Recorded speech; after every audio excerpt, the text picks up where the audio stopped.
What if I told you that Obama has a simple secret he uses to captivate millions of Americans? 12 years ago, when I first became a manager, I struggled to communicate with my employees. No matter how many times I explained something, they just didn't understand. But once I learned Obama's secret, not only did my employees understand what I was saying, but they were 100% bought into what I was asking them to do. In this video, I'm going to show you what Obama does that makes his communication style so unique, the secret he uses to captivate millions of people, and how you can use this secret to get your own employees not only listening to you, but actually following your directions. So what does Obama do that makes him such a great speaker? After watching hours of Obama, I picked up on a pattern that repeats every time he hits the stage. But first, let's see if you can spot the thing that he does that captivates so many people. Listen to this clip from his 2008 victory speech. This victory alone is not the change we seek. It is only the chance for us to make that change. And that cannot happen if we go back to the way things were. It can't happen without you. Without a new spirit of service, a new spirit of sacrifice. Did you pick up on it? Obama's words are like a mirror, where they reflect the hopes and struggles of his audience. When he speaks, people see themselves in his message, feeling as though he understands their journey. He also speaks in a way that comes across as if he's not above you, and he's speaking directly to you. His language makes it seem like he's on the same team as you. So how does he do this? Obama consistently uses words like we and us, which seems small but has a massive impact on how it makes people feel. His slogan during his 2008 campaign was literally, "Yes, we can." He also has a very measured and calm approach to how he speaks.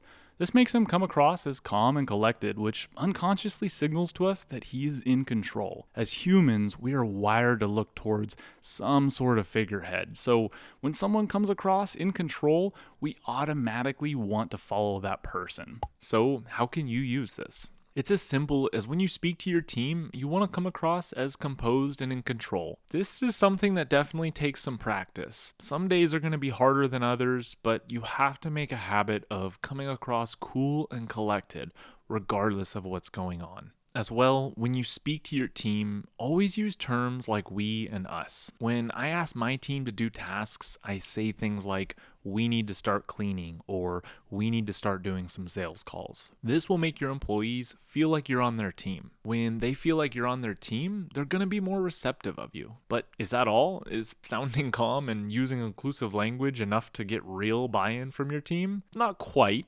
There's one more tool Obama uses that seals the deal, and it's his secret weapon. So what is the secret weapon that Obama uses? Using Obama's secret weapon is easily going to be one of the most impactful things you can use as a manager, especially for employees that seem to have a tough time understanding. Once I implemented this as a manager, it dramatically changed how I speak to my employees and the level of buy-in that I received from them. So what does he do? Once again, let's see if you can pick up on what he's doing in this speech here. If the economy was a car and they drove it into the ditch, we're pushing and shoving and it's muddy and there are bugs and we're sweating and they're all standing there sipping Slurpees. We finally get the car up on level ground. Now we're about to go forward. And these guys come and tap us on the shoulder and they say, we want the keys back. You can't have the keys back. You don't know how to drive. So, did you pick up on what he's doing this time? Imagine if he would have just said, we need to fix the economy, and the Republicans are the problem. This is why we need to enact my policies that I've proposed. Great Obama impression, right? That would have been a snooze fest, right? Instead, he painted a hilarious picture in your head of a bunch of politicians on the side of the road, in the mud, trying to get a car unstuck, while the opposing politicians are drinking Slurpees. It doesn't matter your political outlook. That picture played in your brain and you understood his message. This simplified complex economic issues into a relatable situation because everyone understands the frustration of being stuck. He also frequently used the analogy that fixing the economy was like building a house after it had been damaged in a storm. He said, you don't blow up the house when the roof leaks. you fix the roof. This simple metaphor made a complex and relatively boring problem like economic recovery relatable. Everyone understands what these relatable situations are like, or at the very least can easily visualize them. It made his message stick. So how can we use this as a manager?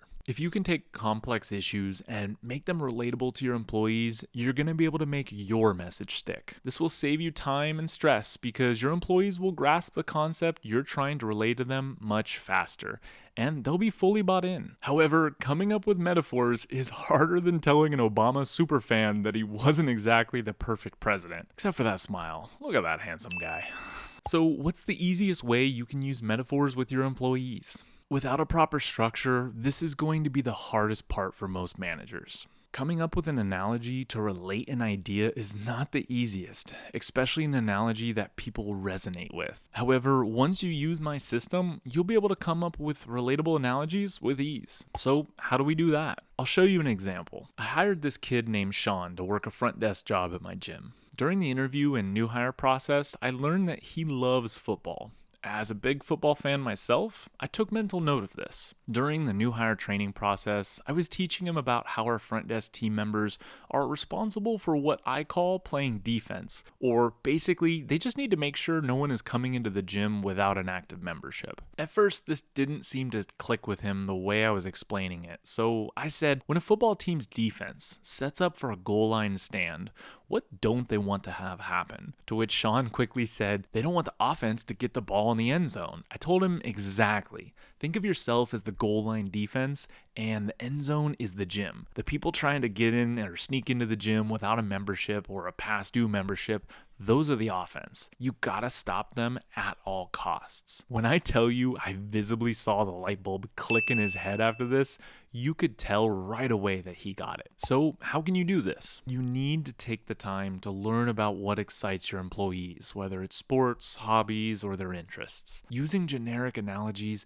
isn't nearly as effective as using the things that people really love and understand. Look for things that you guys have in common, as this will help you easily connect ideas together that you can then use to relate to help them and give them that light bulb moment. Make it a habit to follow up complex ideas with the phrase, think of it like this, followed by your analogy, and watch their understanding click into place. Now that you can give employees light bulb moments, does this mean you have their respect and authority? Unfortunately, no. Speaking is only a piece to the puzzle of being a good manager. Even with perfect communication, respect and authority don't come automatically. In fact, most new managers make a crucial mistake that destroys their credibility. In this next video here, I'm going to show you exactly how to avoid that pitfall and gain your team's respect instantly. Let me be clear, you need to click on this video.